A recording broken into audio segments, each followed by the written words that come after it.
Talking about useful idiots, Don Lemon has made quite a goose of himself. Now, he is a lefty TV presenter and he was trying to have a go at Nikki Haley, saying at 51, well, she's not in her prime. Let's have a look at what he actually said. Politicians or something are not in their prime. Nikki Haley isn't in her prime. Sorry. When a woman is considered to be in her prime in her 20s and 30s and maybe 40s. What are you talking? Wait. That's not according to me. Prime for what? It depends. I mean, it's just like prime. If you look it up, it'll. If you Google when is a woman in her prime, it'll say 20s, 30s, and 40s. James, how often have you Googled women in their prime? Please tell us the result. Well, I mean, that was one of the most. I mean, and to sit there with his two female co-hosts, and you could just, see them sort of shooting each other. Looks like, okay, I'll egg his car, and you hit the tires with a knife. I mean, what was he thinking? But here's the great thing: Don Lemon is one of the great fail cases of CNN. He's been booted down to breakfast because he wasn't rating. He had a whole incident the other day where he, tried to basically talk over one of his female co-hosts and basically, do the worst mansplaining I have ever seen and talk straight into a commercial break. The man is, self-destructing before our very eyes, and it's a great, example of what I really think. We talked about it earlier on the program in another circumstance. It's this phenomenal misogyny of the left. Nikki Haley is 51 years old. She's been governor of South Carolina. She's been the U.S. ambassador to the United Nations. You might not agree with every one of her positions, but the last thing you would say about her is that she's past her prime. You know who is past his prime is Joe Biden. That's it. And it's incredible that this guy would not only say that, double down on it with two female co-hosts, but I wonder whether it's all Donald Trump's fault, because he seems to have broken these people's brains. Yes, absolutely. Pre-Trump, were they this crazy? Well, I mean, he never said that Hillary Clinton was past her prime when she was running. Yeah. But imagine going on national television to admit the only thing you know about women is that which you've Googled. I mean, can you get any more desperate or terrible than that?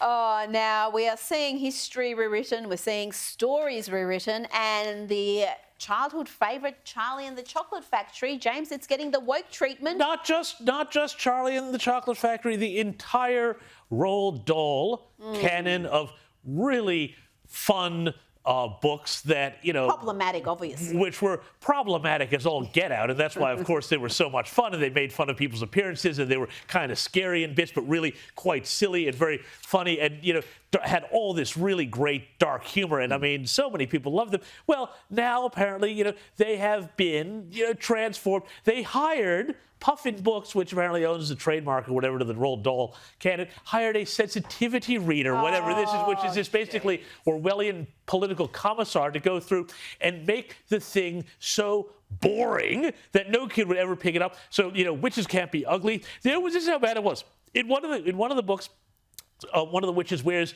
a wig, and they've added the words, and by the way, there's nothing wrong with a woman wearing a wig if she chooses to. So, I mean, I give up. Now, the Oompa Loompas can't be all male because that's not inclusive. So they're changing that. They're not tiny, they're small, and they're not small men, they're small people. And the organisation, James, you mentioned, that went through all the Roald Dahl books, and they didn't just change things, but they added things. But this organisation was called Inclusive Minds. When you get an organisation called Inclusive Minds auditing your children's books, I mean, it doesn't get much more Orwellian than that.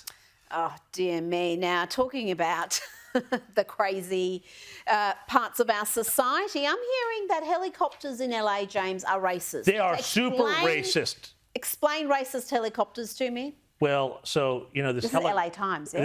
Apparently some helicopter, they found its old tweets and they were really bad. No, seriously, no, what happened was the Los Angeles Times did an investigation where they purported to show that police helicopters fly lower over black neighborhoods than they do white neighborhoods. And some people have gone through, aviation experts, and picked this apart. And one of the big things that they found was that Southeast LA, which does have a high African-American population, is right next to the airport. And the only space that helicopters can fly are under 900 feet so that they don't fly into the aircraft that are taking off and landing at aforementioned LAX. If those helicopters weren't racist, they would fly at the regular height. And I mean, if they take out a 747, so be it. I mean, those helicopters are lucky that Joe Biden hasn't shot them down. That's the problem. Oh, that is incredible. And the LA Times, this isn't some fringe publication. Yes, it is. It's the LA Times. It is a major publication, a serious publication